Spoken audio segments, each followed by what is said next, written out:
Weekend. It's Saturday, March the 15th. The word for you today, forgive them and delete it. Have you ever been typing something on your computer and you accidentally hit the delete button and all that work you did went away? Sometimes delete is not what you want to hit, but sometimes it is. Sometimes there are things that you want to erase from your memory. Luke chapter 23, verse 34 says, Jesus said, Father, forgive them, for they do not know what they are doing. And they divided up his clothes by casting lots. Jesus taught forgiveness to his disciples in Luke chapter 6, verses 27 to 31. He said this. This is before he went to the cross.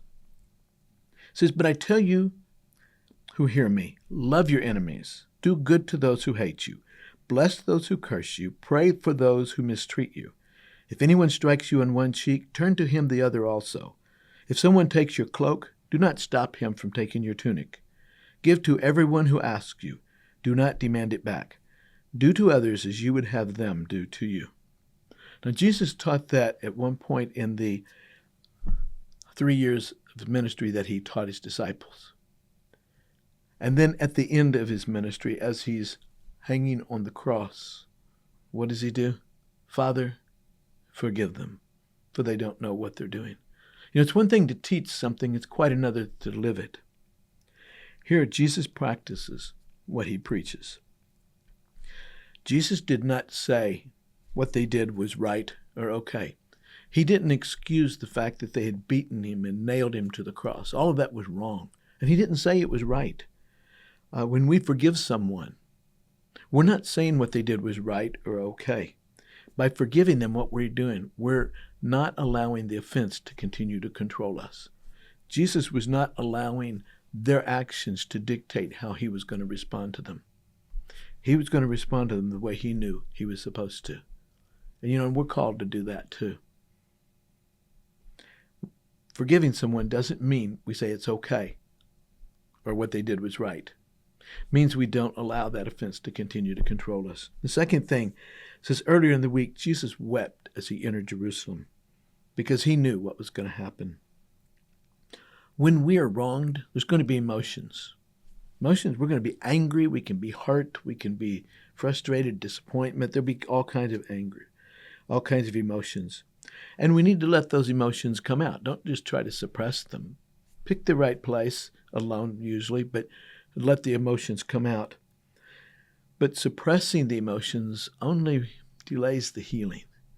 So when we're wronged, first of all, we need to forgive, but it doesn't mean saying they're okay, that what they did was okay or right. And then let those emotions come out. Get rid of those emotions because they need to. God gave us those emotions for a reason. And then the third thing, by forgiving, Jesus turned loose of any power the wrong had on him.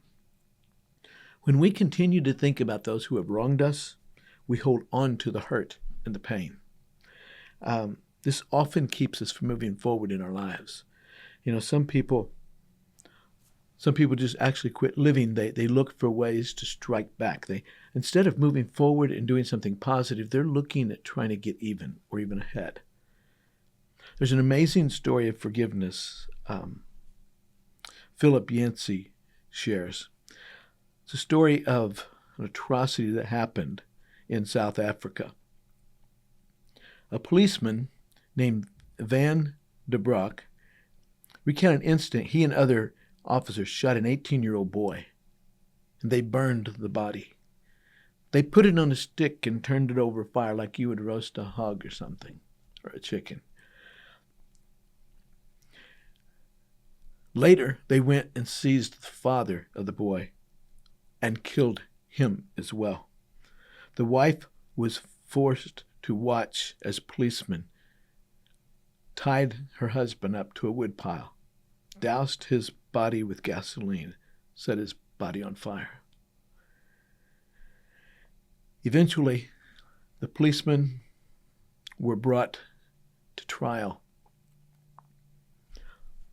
During the trial, the woman whose husband and son they had killed was put on the stand. and the question was asked of her, "What do you want from Mr. Van de Broek?" The judge asked her. She said she wanted Van de Broek to go to the place where they burned her husband's body and gather up the dust so she could give him a decent burial. His head down, the policeman nodded in agreement. Then she added a further request. "Mr. Van de Broek took all my family away from me, but I still have a lot of love to give. Twice a month, I would like for him to come to the ghetto and spend a day with me so I can be a mother to him. And I would like Mr. Van de Broek to know that he is forgiven by God and that I forgive him too. I would like to embrace him so he can know my forgiveness is real." Not a word in that courtroom. Everything was silent. And then someone at the back of the room began singing Amazing Grace. Mr. Van de Broek did not hear the hymn. He fainted, overwhelmed at her grace and her forgiveness. Forgive them and delete it. It's easy to say, hard to do.